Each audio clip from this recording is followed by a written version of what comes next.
اور جب ہم نے تمہارے لیے سمندر کو پھاڑ دیا پھر تم کو تو نجات دی اور فرعون کی قوم کو غرق کر دیا اور تم دیکھ رہے تھے. اور جب ہم نے موسیٰ سے 40 رات کا وعدہ کیا تو تم نے ان کے پیچھے بچڑے کو معبود مقرر کر لیا اور تم ظلم کر رہے تھے. پھر اس کے بعد ہم نے تم کو معاف کر دیا تاکہ تم شکر کرو. اور جب ہم نے موسیٰ کو کتاب اور معجزے عنایت کیے تاکہ تم ہدایت حاصل کرو.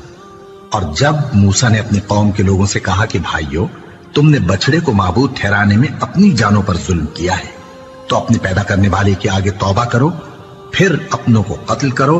تمہارے خالق کے نزدیک تمہارے حق میں یہی بہتر ہے. پھر اس نے تمہارا قصور معاف کر دیا. وہ بے شک بڑا معاف کرنے والا ہے بڑا مہربان ہے. اور جب تم نے موسیٰ سے کہا کہ موسیٰ جب تک ہم اللہ کو سامنے نہ دیکھ لیں گے تم پر ایمان نہیں لائیں گے تو تم کو بجلی نے آ گھیرا اور تم دیکھ رہے تھے. پھر موت آ جانے کے بعد ہم نے تم کو اثر نو زندہ کر دیا تاکہ احسان مانو.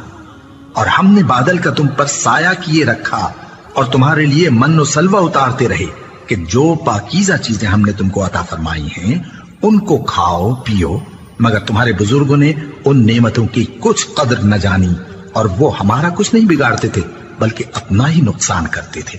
اور جب ہم نے ان سے کہا کہ اس گاؤں میں داخل ہو جاؤ اور اس میں جہاں سے چاہو خوب کھاؤ پیو اور دیکھنا دروازے میں داخل ہونا سجدہ کرتے ہوئے اور حطوۃ کہنا ہم تمہارے گناہ معاف کر دیں گے اور نیکی کرنے والوں کو اور زیادہ دیں گے. تو جو ظالم تھے انہوں نے اس لفظ کو جس کا ان کو حکم دیا تھا بدل کر اس کی جگہ اور لفظ کہنا شروع کیا. پس ہم نے ان ظالموں پر آسمان سے عذاب نازل کیا کیونکہ نافرمانیاں کیے جاتے تھے. اور جب موسیٰ نے اپنی قوم کے لیے ہم سے پانی مانگا تو ہم نے کہا کہ اپنی لاٹھی پتھر پر مارو. انہوں نے لاٹھی ماری تو اس میں سے 12 چشمے پھوٹ نکلے اور تمام لوگوں نے اپنا اپنا گھاٹ معلوم کر کے پانی پی لیا. ہم نے حکم دیا کہ اللہ کی عطا فرمائی ہوئی روزی کھاؤ اور پیو اور زمین میں فساد نہ کرتے پھرنا.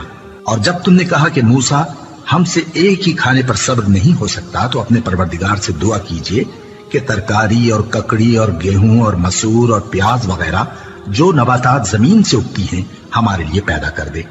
انہوں نے کہا کہ عمدہ چیزیں چھوڑ کر ان کے بدلے ناقص چیزیں کیوں چاہتے ہو؟ اگر یہی چیزیں مطلوب ہیں تو کسی شہر میں جا اترو وہاں جو مانگتے ہو مل جائے گا.